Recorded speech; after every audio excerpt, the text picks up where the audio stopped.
Alors, voilà une question qui a l'air toute simple. Quand une activité est considérée comme risquée, est-ce que c'est une raison suffisante pour que l'État s'en mêle et crée une loi? C'est une question qui en réalité nous amène au cœur même de nos débats sur la liberté et le rôle du gouvernement.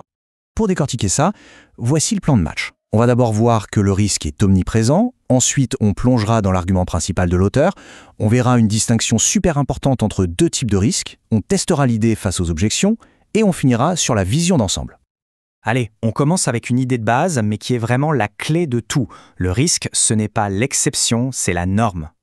Du coup, la première chose à se demander, c'est est-ce qu'une vie sans aucun risque, mais vraiment zéro risque, c'est possible? Et même, est-ce que ce serait souhaitable? Eh bien, l'auteur qu'on analyse aujourd'hui répond par un non franc et massif. L'idée, c'est que le risque, on ne peut tout simplement pas l'éliminer. Chaque action qu'on entreprend en comporte une part. Et comme vivre, c'est agir, eh bien vivre, c'est risquer. Et attention, on ne parle pas de sports extrêmes ici. On parle de la vie de tous les jours. Prendre sa voiture, c'est un risque. Manger au restaurant, c'est un risque. Nager dans la mer, c'est un risque. En fait, chaque geste, même le plus banal, a sa part de danger. C'est juste la réalité de notre existence. Ok, donc le risque est partout, compris. Maintenant, voyons comment cette observation se transforme en un argument très précis. Un argument à la fois politique et juridique sur ce que l'État devrait ou ne devrait pas faire. Et là, on a deux modèles d'État qui s'affrontent. D'un côté, on a l'État-providence, celui qui cherche un peu à nous mettre dans du papier bulle, à nous protéger de tout, et de l'autre, l'État régalien, une vision beaucoup plus minimaliste, où l'État s'occupe seulement de la sécurité de base, police, justice, défense. Et on touche au cœur du réacteur. L'argument central, c'est celui-ci. Pour l'auteur, il est illégitime de faire une loi, de punir quelqu'un sur la base d'un risque, sur quelque chose qui pourrait arriver. La justice ne devrait intervenir que lorsqu'un acte a été commis, qu'un dommage réel a été causé. Le potentiel, ça ne compte pas. Pour bien creuser cette idée, l'analyse s'appuie sur une distinction qui vient de l'économiste Ludwig von Mises. Et c'est vraiment le concept à saisir pour comprendre toute la logique qui suit. Premièrement, il y a ce que l'auteur appelle le risque de classe. C'est le risque vu de très haut. C'est objectif, ce sont des statistiques pures. Par exemple, la probabilité qu'un homme de 30 ans habitant en ville ait un accident de voiture. C'est le genre de calcul qui permet aux assurances de fonctionner. Et puis, à l'opposé, il y a le risque de cas. Ça, c'est complètement personnel. C'est la perception que chacun d'entre nous a d'une situation. Un pilote de Formule 1 et un jeune conducteur n'évaluent pas le risque de la même manière au volant. C'est subjectif, ça dépend de l'expérience, des compétences, de l'individu. La différence est claire, non? D'un côté, les stats froides et objectives. De l'autre, le ressenti, l'évaluation personnelle. Et c'est là que l'argument frappe fort. Pour l'auteur, la loi ne peut pas se fonder sur le risque de cas. L'État n'a pas à imposer à tous la perception subjective du risque de quelques-uns.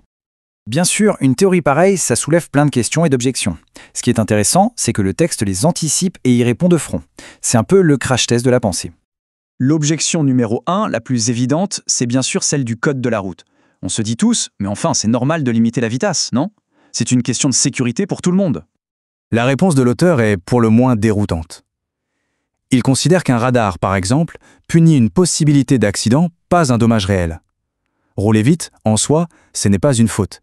Ça ne le devient que s'il y a un accident. Dans la vision de l'auteur, la solution serait que chacun soit libre et responsable de ses choix de route en fonction du risque qu'il accepte. Deuxième grande objection, et elle est de taille, et les plus vulnérables dans tout ça. Ceux qui n'ont pas les moyens de se protéger eux-mêmes. On ne peut pas les laisser sans défense, non?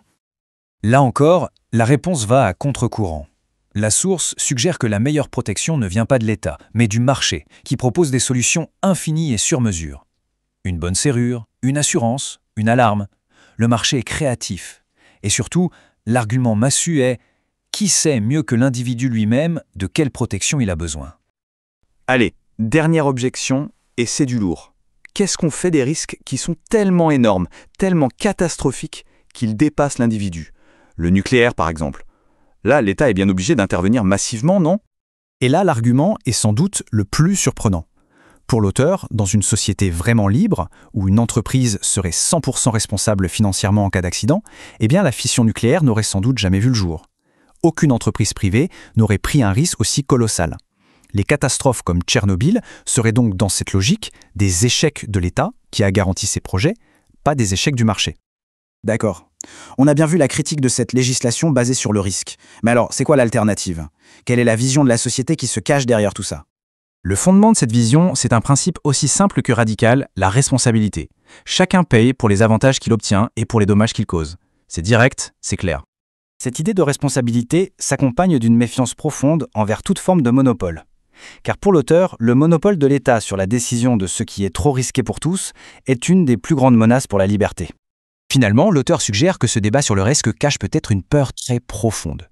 La peur, souvent inavouée, d'être pleinement responsable de ses propres choix, de ses propres succès, mais aussi de ses propres échecs, sans avoir une autorité supérieure à blâmer. On a exploré un argument complexe, parfois dérangeant, c'est sûr. Il nous laisse avec une question finale qui est immense. Où tracer la ligne entre la protection et le contrôle?